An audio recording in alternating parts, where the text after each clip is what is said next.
সমুদ্রের ঢেউ আমরা দেখেছি, এই হচ্ছে সমুদ্রের ঢেউয়ের যে ফেনা হয়, সেই ফেনা শুকিয়ে গেলে এইরকম একটা আকৃতি ধারণ করে, যার মধ্যে কিন্তু মুক্ত থাকতে পারে।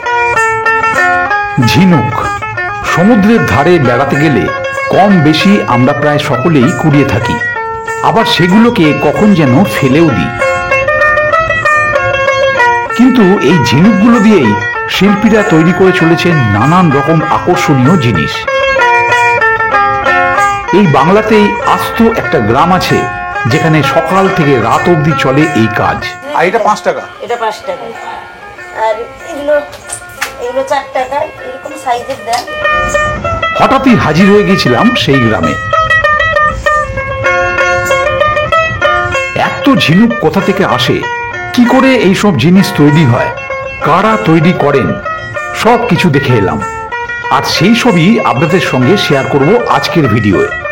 তবে তার আগে যারা এখনো পর্যন্ত আমার চ্যানেলটিকে সাবস্ক্রাইব করেননি, প্লিজ তারা সাবস্ক্রাইব করে দিন, কারণ আপনাদের এই সাপোর্টটাই আমাকে নতুন নতুন ভিডিও বানাতে মোটিভেট করবে।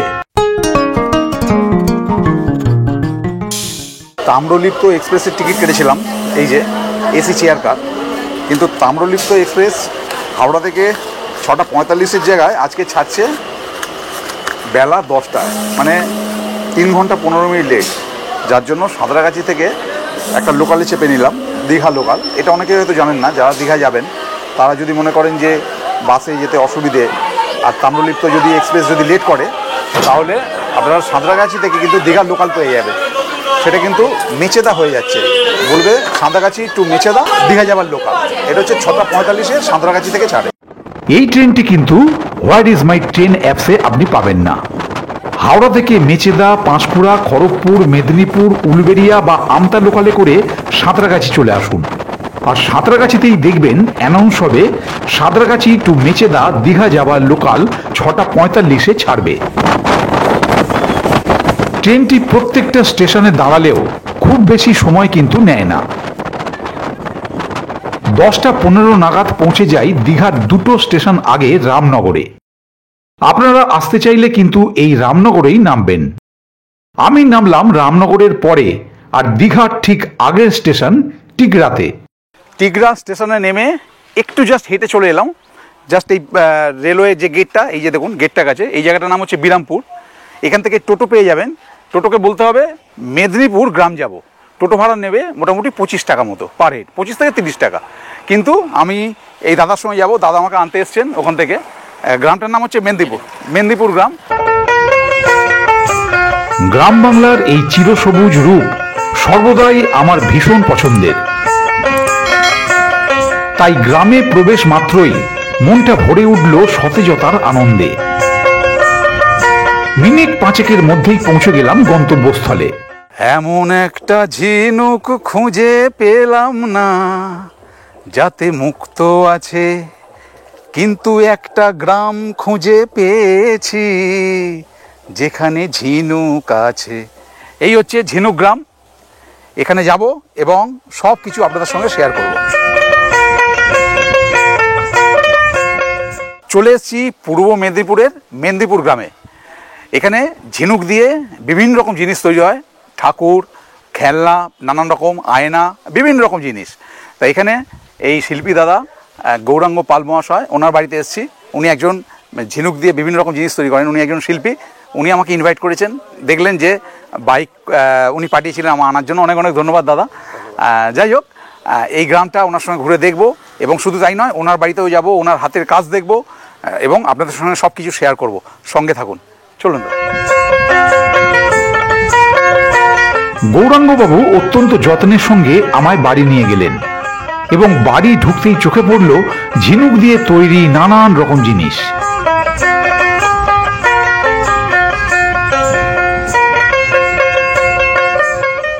এই সমস্ত ঝিনুকগুলো আসে মেনলি আন্দামান থেকে ম্যাড্রাস আসে, ম্যাড্রাস থেকে তারপর এখানে আসে। এই দাদারা ওখান থেকে নিয়ে আসেন ম্যাড্রাস থেকে। এই দেখুন, এই প্রথম অবস্থায় ঝিনুক যখন আসে ঠিক এই রকম, প্রথম অবস্থায় ঠিক ঝিনুক যখন আসে এইরকম, এরকম প্রচুর ঝিনুকের বস্তা রাখা আছে। এ দেখুন, এই একটা এখানে প্রচুর ঝিনুক রাখা রয়েছে, বস্তা একদম ভর্তি ভর্তি বস্তা, বিভিন্ন সাইজের ঝিনুক, ছোট বড় মিডিয়াম বিভিন্ন রকম।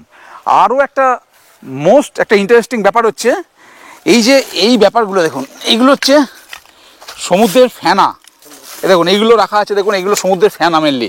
এইগুলো দাদা, এগুলো একটু আপনি বলে দিন আমাদের দর্শককে, এইগুলো কি ইন্টারেস্টিং ব্যাপার? এইটা হচ্ছে আমরা সমুদ্র থেকে তুলে এটাকে শুকিয়ে আমরা এটাকে জড়া থাকে এটা খুলে আমরা এটাকে অ্যাসিড ব্লিচিং করে ধুয়ে পরিষ্কার করে এটাকে আমরা ঠাকুর তৈরি করি। কিন্তু এটা সমুদ্রের ফেনা, সমুদ্রের ফেনা। ঝিনুক প্রথম অবস্থায় বেশ অপরিষ্কার থাকে। অপরিষ্কার ঝিনুক বেশ কিছুক্ষণ ব্লিচিং এ ভিজিয়ে রাখা হয়। আমরা এটাকে ব্লিচিংয়ে ফেলে পরিষ্কার করে ধুয়ে অ্যাসিড দিয়ে ধুয়ে ওটাকে হাড় অ্যাসিড দিয়ে ধুয়ে ফ্রেশ করে আমরা কাজে লাগাই। এইগুলো কি সব অ্যাসিড আছে? এটা সব অ্যাসিড আছে এর মধ্যে, সব দেখুন সব অ্যাসিড আছে। এই যে ধোঁয়া উঠছে অ্যাসিড, বেশ অনেক পরিমাণ অ্যাসিড দেখলাম মজুত করা। আর এই অ্যাসিড দিয়ে ধোয়ার পর ঝিনুকগুলো বেশ পরিষ্কার হয়ে ওঠে। এটা হাড় অ্যাসিডে দেওয়ার পরে ধুয়ে পরিষ্কার করলে এরকম হয়, দেখতে পেয়েছেন? এভাবে পরিষ্কার হয়ে যায়, ঠিক আছে? এই দেখুন একটা পরিষ্কার হয়ে গেছে, এগুলো সব পরিষ্কার হয়ে গেছে। এটা এক ধরনের, এটা এক ধরনের, এটা একটা সাঁজ এক ধরনের। দেখলাম সত্যি অ্যাসিড দিয়ে ধোয়ার পর ঝিনুকগুলি যে শুধুমাত্র পরিষ্কার হয়েছে তাই নয়, বেশ চকচকও করছে। এরকম পরিষ্কার করেও প্রচুর ঝিনুক রাখা রয়েছে। এরপর প্রয়োজনীয় সব রকম ঝিনুক নিয়ে বসা হয় কাজে। আমরা ঝিনুকের তৈরি কিন্তু বিভিন্ন রকম জিনিস দেখি, আয়না থেকে শুরু করে বিভিন্ন রকম খেলনা থেকে শুরু করে ঠাকুর। এখন দাদা একটা বড়বউ আমাদের তৈরি করে দেখাচ্ছেন। এই অ্যাসিডে প্রত্যেকটা ঝিনুক ফ্রেশ করে নেওয়া হয়, সেটা দেখালাম। তারপর কিন্তু ঝিনুকগুলো এরকম রাখা হয় এবং সেখান থেকে ঝিনুক নিয়ে নিয়ে এক একটা জিনিস তৈরি করা হয়। এরপর শুধুই দেখার পালা। মুগ্ধ হয়ে দেখতে রইলাম নানান রকম ঝিনুক এবং শিল্পীর শিল্প সত্তাকে কাজে লাগিয়ে অসাধারণ সব জিনিস তৈরি করা হচ্ছে। ঝিনুকগুলো একটার সঙ্গে একটা জোড়া লাগানোর জন্য নেওয়া হয় মারিও স্টিক গাম। এই স্টিকের মধ্যেই থাকে আঠা, যা একটি ব্লু গানের মধ্যে ফিটিং করে নেওয়া হয়। হিটারযুক্ত ব্লু গানের মধ্যে গাম হয়ে ওঠে নরম, আর তার সাহায্যেই একটার সঙ্গে একটা ঝিনুক জুড়ে ফেলা হয়। এইখানে যে আঠাটা ইউজ করা হচ্ছে, এটা হচ্ছে একটা মারিও গাম, যেটা ওটা ব্লু গানে দিয়ে ওটা দিয়ে পেস্টিং করা হচ্ছে প্রত্যেকটা ঝিনুককে। এবং আশ্চর্যের বিষয়, প্রত্যেকটা ঝিনুক কিন্তু ইনস্ট্যান্ট আটকে যাচ্ছে এবং বেশ মজবুত। দেখুন বেশ মজবুত। একটা বড়বউ এই দাদা করলেন, তৈরি করলেন, দেখুন স্ট্রাকচারটা হয়েছে। যদিও এর মধ্যে এখনও চোখ মুখ কিছু আঁকা হয়নি, কিন্তু জাস্ট এইসবে গাম দিয়ে বানালেন, কিন্তু প্রচণ্ড শক্ত, প্রচণ্ড মজবুত। এইবার রঙের কাজ, চোখ মুখ আঁকা থেকে মাথার চুল। এক্ষেত্রে যার ফিনিশিং যত ভালো, সেই মালের চাহিদাও তত বেশি। তাই প্রতিটা কাজ অত্যন্ত দক্ষতার সাথে করে ফুটিয়ে তুলতে হয় শিল্পীর শিল্প সত্তাকে, আর তার জন্য পরিশ্রমও লাগে প্রচুর। বলে দিই, রঙের ক্ষেত্রে এখানে এশিয়ান পেইন্টসের রঙই ব্যবহার করা হয়। বরকে অত সুন্দর সাজানো হলো, কনেকে সাজানো হলো। কনে আইলাইনার পরবে না তা কি হয়? দেখুন কনে এখন আইলাইনার পরছে। কত রকম রং এখানে ইউজ করা হচ্ছে, দেখুন ব্ল্যাক, প্রত্যেকটা গ্রিন, প্রত্যেকটা কিন্তু আলাদা আলাদা কালার এখানে ইউজ করা হচ্ছে। এটা ফিনিশ, তাই তো? এটা পুরো ফিনিশ হয়ে গেল।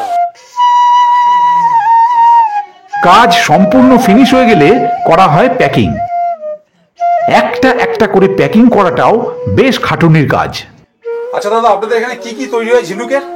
ঝিনুকের সরস্বতী হয়, শোপিসের উপরে সরস্বতী আছে, তোমার গণেশ হয়, কালী ঠাকুর হয়। এটা এখনো ফিটিং হয়নি, এটা চক হবে, মুখ হবে, ও রেডি হয়, রেডি হয়নি। আচ্ছা, ফিনিশ হয়নি, কিন্তু এটা স্ট্রাকচারটা জাস্ট হয়েছে। হয়েছে। তারপরে দুর্গা ঠাকুরও সেম, দুর্গা ঠাকুরের সেট পুরো। এটা দুর্গা ঠাকুর। আচ্ছা, দুর্গা ঠাকুরের ব্যাকগ্রাউন্ডটা কিসে, মানে প্লাই? হ্যাঁ প্লাই, ওটা কার্ডবোর্ড প্লাইয়ের উপরে। আচ্ছা। তারপর হাতের কাজ করে ঝিনুক শঙ্খ দিয়ে রেডি করা হয়েছে। তোমার এদিকে চলে আসুন, এদিকে তোমার শোপিসের উপরে হরিণ হয়েছে, এটাও সেই সেম, মুখ টুক হয়নি, রেডি হয়নি। ওকে, এটা কি হরিণ? হরিণ, হরিণ, এই সেম হরিণ শাঁখের উপরে তোমার আছে। এটা কি শাঁখের উপর? শাঁখের উপরে এটা হচ্ছে শঙ্খ। শঙ্খ, এটা পঞ্চমুখী শঙ্খ যাকে বলে, পঞ্চমুখী শঙ্খ। পঞ্চমুখী শঙ্খ। এগুলো কি আয়না? হ্যাঁ হ্যাঁ, এগুলো আয়না। এগুলো কি ফিনিশ? এগুলো কি ফিনিশ হয়ে গেছে? ফিনিশ হয়ে গেছে। আচ্ছা আচ্ছা আচ্ছা, বাহ। এরকম বিভিন্ন রকম আয়না আছে? বিভিন্ন রকম। তারপর কালারিং এ তৈরি হয়, কালারিং আয়না এদিকে আছে তোমার, এখানে আছে কালারিং এগুলো সব ন্যাচারাল কালার। আচ্ছা দেখুন, এতক্ষণ ধরে সাদা ঝিনুক দেখছিলাম, এই দেখুন এই ঝিনুকের ন্যাচারাল কালারটাই কিন্তু এটা। প্রত্যেকটা ঝিনুক দেখুন বিভিন্ন রকম কালার আছে, লাল আছে, হলুদ আছে, বিভিন্ন রকম কালার আছে, ব্ল্যাক আছে। যাই হোক, খুব সুন্দর জিনিসটা কিন্তু। বাহ, এরকম গোল্ড ডিজাইনের এইরকম একটা আছে। আচ্ছা আর বড় মাল আছে কিছু, বড় মাল তোমার এইদিকে আছে। আচ্ছা, এটা গ্রিন টার্বো লাভ মডেলের। গৌরাঙ্গ বাবুর বাড়িতেও দেখলাম প্রচুর রকম আইটেম অনেক পরিমাণে স্টক করে রাখা রয়েছে।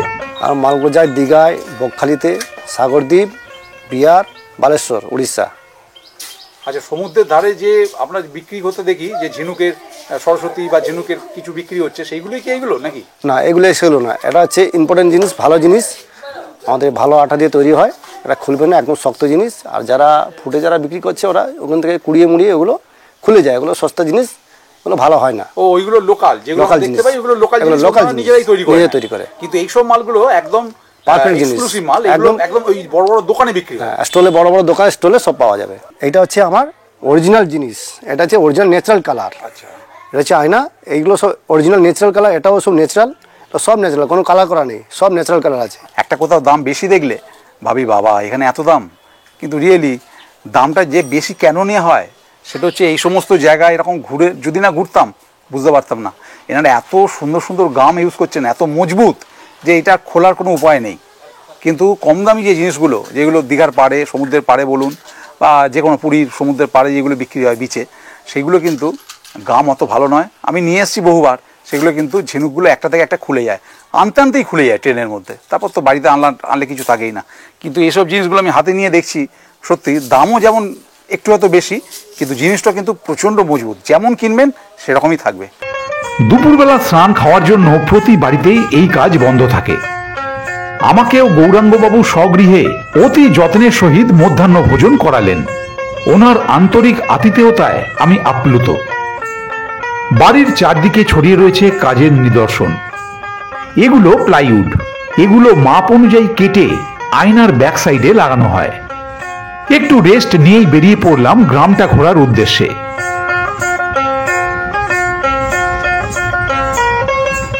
সুজলা সুফলা শস্য শ্যামলা এই বাংলার প্রকৃতি যেন মন কেড়ে নেয় অতি সহজেই।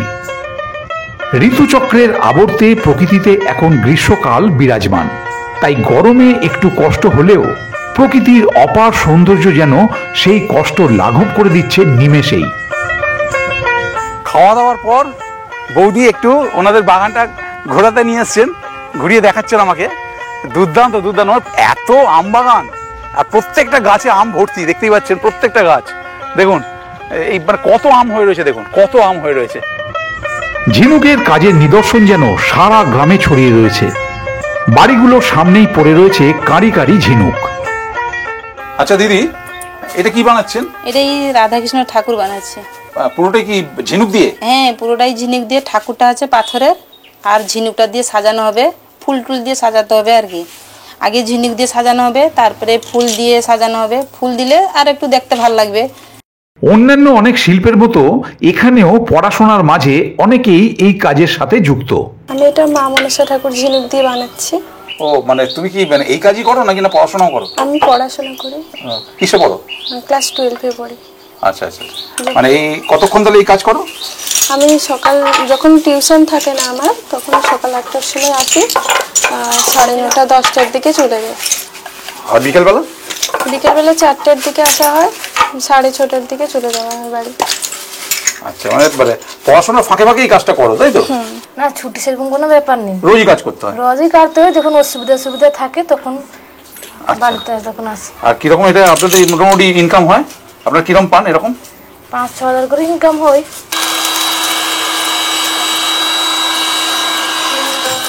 ঝিনুকের তৈরি এসব জিনিসের প্যাকিংটাও বেশ আকর্ষণীয়। প্যাকেটের মধ্যে ঢুকিয়ে একেবারে ল্যামিনেট করে দেওয়া হয়। গ্রামের প্রচুর মহিলারা নিজের বাড়িতে নিয়ে গিয়েও এ কাজ করে থাকেন। আগের দিনে নিয়ে যাওয়া জিনিসগুলোকে রেডি করে দিয়ে আবার গুনতি করে নতুন নিয়ে যান, বিশেষ করে আয়না। দিদি এগুলো কি করছেন? এগুলো আইন প্লাই দিয়ে আইন রিং আটকানো হচ্ছে। কি হবে এগুলো? আয়না তৈরি হবে। আচ্ছা, আয়না মানে কাঁচ কখন লাগাবেন? আজ বাড়ি নিয়ে গিয়ে লাগানো হবে। ও, এখন তাহলে এগুলো কি করছেন, কি মারছেন এগুলো? এগুলো রিং দিয়ে আটকানো হচ্ছে দেওয়ালে টাঙানোর জন্য। এগুলো বড় বড় বোর্ড থেকে যেরকম সাইজের বোর্ড কেটে আয়না বসানো হয়। আমরা এগুলো রিপিট মেরে বাড়ি নিয়ে চলে যাই। বাড়িতে গিয়ে কাঁচ বসিয়ে তারপরে আয়না বসানো হয়। এই রিপিটটা মারা হলো, তারপরে কাঁচটা বসানো হলো, তারপরে আমরা বাড়িতে নিয়ে গেলাম, তারপরে সেখানে ঝিনুক টুনুক দিয়ে ফিটিং করে তারপরে এখানে দিয়ে যাই আমরা সবাই। মানে একদম ফিনিশ করার পর? একবারে ফিনিশ করে দেওয়া যায়, তারপরে এখানে তারা বার্নিশ টার্নিশ মেরে প্যাকিং করে পাইকারি দিয়ে প্যাকিং করে মাল সাপ্লাই। কিন্তু এই কাঁচ লাগানোর পর তারপর ঝিনুকগুলো আপনারাই লাগান বাড়িতে? হ্যাঁ, আঠা দিয়ে আমরাই লাগাই। প্লাই এবং আয়নার সঙ্গে নিয়ে যান পর্যাপ্ত পরিমাণে বিভিন্ন রকমের ঝিনুক, যা দিয়ে আয়নাকে সুসজ্জিত করা হয়। আয়নাগুলোকে ঝিনুক লাগিয়ে দিয়ে যাবার পর সেগুলোকে বার্নিশ লাগিয়ে আরো চকচকে করে তোলা হয়। এখানে বাড়ি বাড়ি যেমন এই সমস্ত মাল তৈরি হচ্ছে, তেমনি আবার অনেকে একদম ওই বাড়ি থেকে জিনিসপত্র নিয়ে এসে বাড়িতে তৈরি করছেন মালপত্র। দেখুন। আচ্ছা দিদি, ওই যে জিনিসগুলো কি মানে আপনারা কি এখানে তৈরি করেন নাকি না এনে তৈরি করেন? না, মালিকের বাড়ি থেকে সব জিনিস দিয়ে পাঠায়, আমরা এখানে শুধু তৈরি করি। আচ্ছা, আপনাদের মোটামুটি এরকম কিরকম রেট হয় এই আয়না? এটা 5 টাকা দেন। এটা যে যে সাইজের এই আয়নাই দিয়ে এটা 12 এটা দেন 8 টাকা। 8 টাকা? হ্যাঁ, যে যেরকম আয়নার সাইজ। আর এটা 5 টাকা? এটা 5 টাকা। আর এগুলো 4 টাকা, এরকম সাইজের দেন। আর নেই, অনেক ধরনের আছে। আচ্ছা, এরকম এগুলো বানাতে মানে কতক্ষণ লাগে? ধরুন এই যেটা 5 টাকা হাতে তৈরি করছেন, এগুলো মানে একটা বানাতে কতক্ষণ লাগে? 15 মিনিট মতন লাগবে। মিনিট 15 মিনিটের মধ্যে হয়ে যাবে একটা তৈরি? আচ্ছা আচ্ছা। মানে একটা এই যে দিদি আয়না বানাচ্ছেন, প্রত্যেকটা রেট হচ্ছে পার পিসের ওপর ডিপেন্ড করে। 5 টাকা আছে, 8 টাকা আছে, 10 টাকা আছে সাইজ অনুযায়ী, এবং সেগুলো একটা বানাতে টাইম লাগছে, কোনটা 15 মিনিট, কোনটা 20 মিনিট। গ্রামটিতে ঘুরতে মন্দ লাগছিল না। গ্রামের ছোট বড় পুকুর আর গাঢ় সবুজের মধ্য দিয়ে পথ চলা, এই যেন এক অন্য অনুভূতি। চলে এলাম আবার একটি বাড়িতে। দেখুন, এই যেমন এই বাড়িতেও কাজ চলছে। কি কাজ হচ্ছে এটা আপনাদের? এখন এই ঝিনুকের কাজ হচ্ছে। ঝিনুকের বিভিন্ন রকম মাল বানাই আমরা, ঠাকুর বানাই। আচ্ছা আচ্ছা আচ্ছা। বানাবো এখন। এখানে এই এত সব জিনিস সব আপনি নিজে বানিয়েছেন? হ্যাঁ, এগুলো আমি নিজে বানিয়েছি। আচ্ছা, যে ওখানে আছে। আচ্ছা, বাহ, কি সুন্দর সুন্দর জিনিস। দেখুন কি দারুণ দারুণ। দেখুন, এগুলো কি পাখি সব? হ্যাঁ, ছোট ছোট পাখি। ছোট ছোট পাখি, কি দারুণ বানিয়েছেন। দেখুন খালি এগুলো কচ্ছপে, এগুলো মানে রং দেওয়া হয়নি, এগুলো রং দেওয়া ও, হয়েছে। এগুলো এখনো রং পড়েনি, না, আর এগুলো রং দেওয়া হয়ে গেছে। রং দেওয়া হয়েছে। কচ্ছপ, বাহ। এই যে ধূপের দানি এগুলো বানানো ধূপদানি? আছে। এগুলো হচ্ছে ধূপদানি, বাহ, খুব সুন্দর। এগুলো দারুণ। পাখির বাসা বানানো হবে, এর ভিতরে বাসাটা করা হয়নি, এমনি বানানো হয়েছে, এখনই বানিয়েছি এগুলো। আচ্ছা, এটা। একটা জিনিস বলুন, এই যে এত ঝিনুক দেখতে পাচ্ছি, এসব ঝিনুক কোথা থেকে আসে আপনাদের? এগুলো বাইরে থেকে কাঁচা মাল আসে, এখানে ব্যবসায়ীরা আছে, বেশি বেশি করে মাল আনে তারা, তারপরে এখানে তারা ওয়াশ করে কেজি হিসাবে বিক্রি করে, আমরা তাদের কাছ থেকে মালগুলো কিনে আনি। দেখুন কি সুন্দর দেখতে, ছোট খরগোশ, মাত্র 10 টাকা। এটা তো বড় সাইজ। আর এইটা ওরই বড় সাইজ, এটা হচ্ছে বড় খরগোশ, এর দাম হচ্ছে 20 টাকা। এ দেখুন, এই ঠাকুরগুলো, এইগুলো 180 টাকা করে পার পিস। এটা কিন্তু কোনো বড় দোকানে কিনতে গেলে 350-400 টাকা দাম নিয়ে নেবে আপনাদের থেকে। দীঘার কথাই বলছি।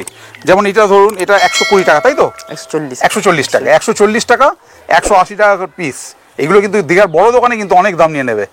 আর অথচ আপনারা যদি এনাদের কাছ থেকে কেনেন, এনারা দীঘায় কোনখানটা বসেন আপনারা? আমাদের ঢেউসাগর লাইনের রাস্তায়, মানে নিউ দীঘা? নিউ দীঘা পুরো সি বিচের ধারে ওদের। ভালো করে বলে দিন আমাদের দর্শকদের উদ্দেশ্যে। আমাদের যদি আপনারা নিউ দীঘায় আসেন, জাহাজবাড়ি লাইনে সোজা যাবেন, নিউ দীঘা লাইনে যেতে সি বিচের ধারেই আমাদের 7 নম্বর দোকানটা আমাদের। সেই দোকানেই পাবেন সমস্ত খুচরা মাল, খুবই কম রেট, 5 টাকা থেকে শুরু আমাদের রেটে। মানে যেহেতু এনারা তৈরি করছেন ঘরে, অতএব রেটটা আশা করি অনেকটা কমই দিতে পারবেন, তাই তো? অনেকটা কমই, অনেকটা কম, অন্য যায় বড় দোকান থেকে। এনাদের ফোন নাম্বারটা আমি স্ক্রিনে দিয়ে দিলাম, আপনারা দীঘায় গিয়ে, নিউ দীঘায় গিয়ে এনাদেরকে একটু ফোন করে নেবেন, এনারা বলে দেবেন প্রপার লোকেশনটা, ওখান থেকে কিন্তু এগুলো কালেক্ট করে নিতে পারেন অতি কমে। সারাদিন যা মাল তৈরি হলো, এগুলো এখন এবার সাপ্লাই করা হবে, এখান থেকে যাচ্ছে, তাই তো? মাল কি এই গাড়িতে করে বেঁধে দিয়ে? এই গাড়িতে করে বেঁধে একদম সোজা দীঘায়। দীঘায় এইসব মাল চলে যাবে এখন দীঘায়, ওখান থেকে বিক্রি হবে রিটেল, দাদারা পাইকারি দেন। আচ্ছা দাদা, আপনাদের থেকে যদি কেউ পাইকারি মাল নিতে চান, তারা কি আপনাদের এই ফোন নম্বরে ফোন করলে পেয়ে যাবেন? হ্যাঁ, এই নাম্বারে বেল ফোন করলে পেয়ে যাবে। আপনারা কি মানে পাঠিয়ে দেবেন মাল? পাঠিয়ে দেবো, কুরিয়ার করে পাঠিয়ে দেবো। মানে কত দূর? কতটা যেখান থেকে চাইলে ওখান থেকে পাঠিয়ে দেবো। কলকাতার থেকে হোক, বোম্বাই, দিল্লি, যেখানে খুশি যেখানে খুশি মাল পাঠিয়ে দেবেন। পাঠিয়ে দেবে। শুধু এই ফোন নম্বরে একটা ফোন করতে হবে। আর রেটগুলো মোটামুটি কীরকম পাবেন? রেট পাইকারি রেট যেটা আছে সেটাই। আচ্ছা, যেমন ধরুন এই যে এই মালটার রেটটা কীরকম? এই যে একটা দেখা যাচ্ছে গণেশ লক্ষ্মী, এটা 60 টাকা পাইকারি আছে। 60 টাকা করে 60 টাকা পার পিস। দেখুন এই মালটা 60 টাকা করে পার পিস পাইকারি। এই রেটে আপনারা মাল পাঠিয়ে দেবেন। পাঠিয়ে দেবো। তো শুনতেই পেলেন, একদম বুঝতেই পারছেন, এরকম একটা সুন্দর ফিনিশিংওয়ালা মাল মাত্র 60 টাকা করে। আপনারা যেখানে বসে দাদাকে ফোন করবেন, মাল সেখানে আপনারা পেয়ে যাবেন। ভীষণ ভালো লাগলো কিন্তু এই ঝিনুক গ্রাম। আপনারা যদি ডাইরেক্ট মাল কিনতে চান তাহলে ফোন নম্বরগুলো রইল, আপনারা ফোন করবেন। ভালো ভালো জিনিস কিন্তু আছে, গিফট আইটেম, যেগুলো দীঘা বা পুরীর পিছে অনেকটা রেট বেশি, সেগুলো কিন্তু অত্যন্ত কম দামে কিন্তু এখানে পেয়ে যাবেন। আবারও সম্পূর্ণ নতুন একটা অভিজ্ঞতা সঞ্চয় করে রওনা হলাম কলকাতার উদ্দেশ্যে।